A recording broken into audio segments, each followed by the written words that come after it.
اس لیے مسلمان سے نماز کے چھوڑنے کا تو تصور ہی نہیں کیا جا سکتا.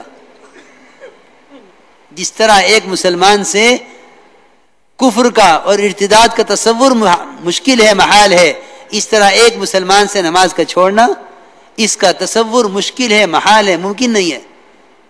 کیونکہ یہ ممکن ہے اور ہوا ہے کہ غیروں نے نماز پڑھ لی ہے. میں نے ابھی عرض کیا تھا واسع بن اسخا کا واقعہ کہ نماز پہلے پڑھی انہوں نے، اسلام بعد میں قبول کیا. یہ تو ممکن ہے کہ ایک کافر نماز پڑھ لے، مگر یہ ممکن نہیں ہے کہ ایک مسلمان نماز چھوڑ دے.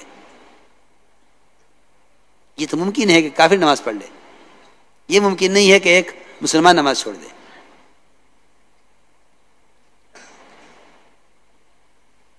تو میں تو عرض کر رہا ہوں نماز پڑھنے والوں کی بات ہو رہی ہے کہ نماز پڑھنے والوں کی بے دینی کا کیا سبب ہے، کہ نماز پڑھنے والوں کی بے دینی کا سبب ان کی نماز کی خرابیاں ہیں. کبھی نہیں غور کیا اس پر، کبھی غور نہیں کیا اس پر.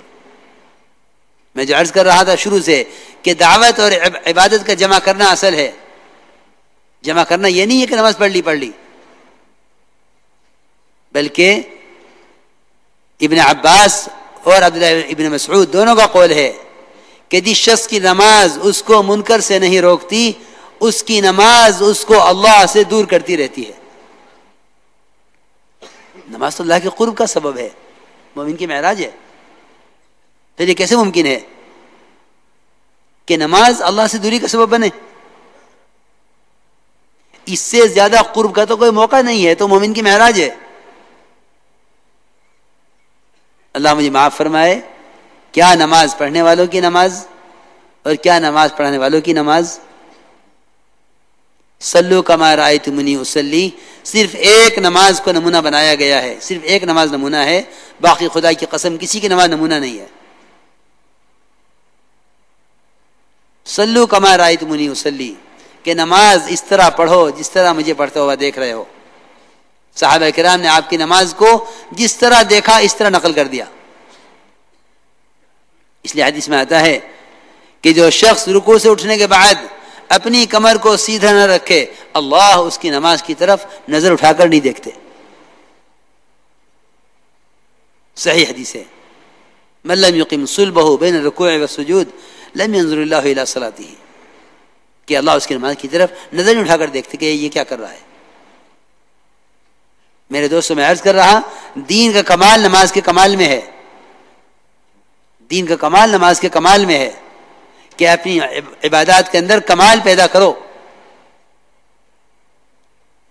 ایک جگہ اجتماع تھا، ہمارا وہاں جانا ہوا. جوڑ تھا سنا پرانوں کا. اب میں نے نماز کے بعد، مغرب کی نماز کے بعد بیان تھا، 2 رکعت سنتیں پڑھی، 4 رکعت اوابین پڑھی.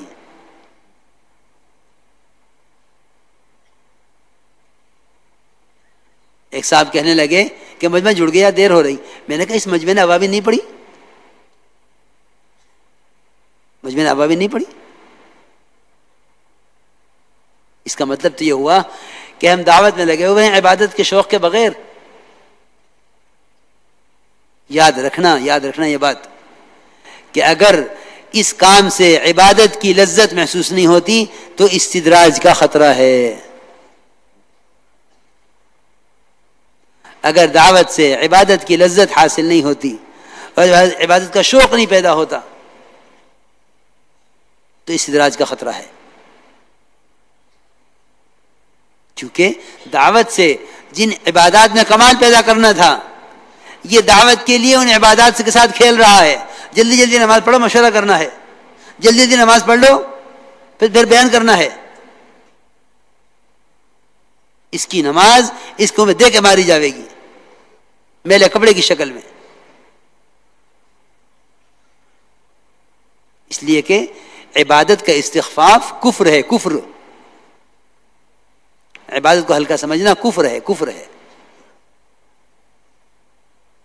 عبادت کو ہلکا سمجھنا کفر ہے. نماز کے بارے میں فرمایا ہے من استخف و جہد فقد کفر. نماز کو ہلکا سمجھا، اس کے انکار کیا کہ وہ تو کفر کے راستے پہ پڑ گیا،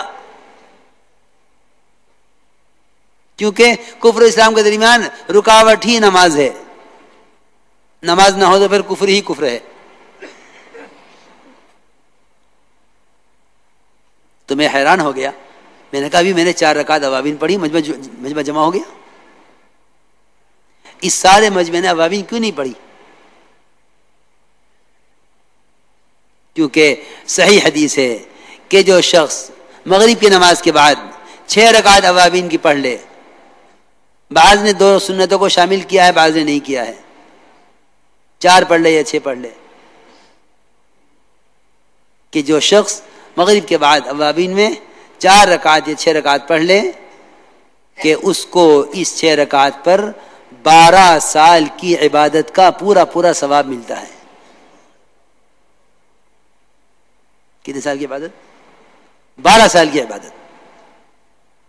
12 سال کی عبادت کا ثواب مغرب کے بعد کی 4 رکعت اوابین میں.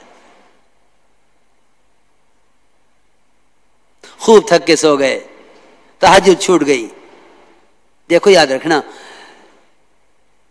دعوت کی محنت میں سب سے زیادہ مدد رات کے قیام سے ملے گی، اور اس کی ہمارے ماحول میں بڑی کمی ہے، بہت کمی ہے کہ سب سے زیادہ مدد جو ملے گی دعوت میں وہ رات کے قیام سے ملے گی. فرمایا اشد وقع اقوم قیلا، کہ نفس کو کچلنے والا رات کا قیام، اور دن بھر کی بات کو سب سے زیادہ واضح کر دینے والا ہے، دین کی بات کو واضح کر دینے والا ہے. رات کا قیام دن بھر کی دعوت کو واضح کر دینے والا ہے. اشد وقع اقوم قیلا، اقوم قیلا کا ترجمہ کیا علماء نے ابین قیلا، یعنی بات کو واضح کر دینے والا ہے. آپ صلی اللہ علیہ وسلم ایک صحابی نے دیکھ کر عرض کیا کہ یا رسول اللہ، آج تو آپ شکل سے بیمار معلوم ہو رہے ہیں. فرمایا میں نے اس بیماری کے ساتھ رات لمبی 7 سورتیں پڑھی ہیں قرآن کی.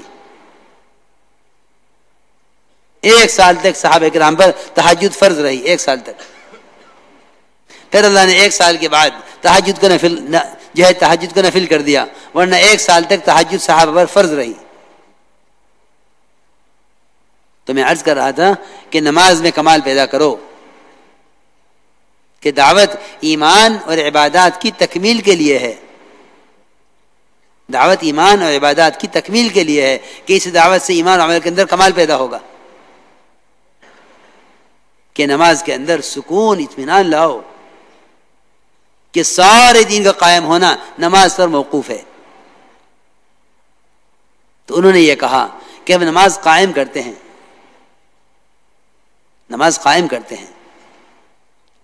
اور زکوٰۃ ادا کرتے ہیں.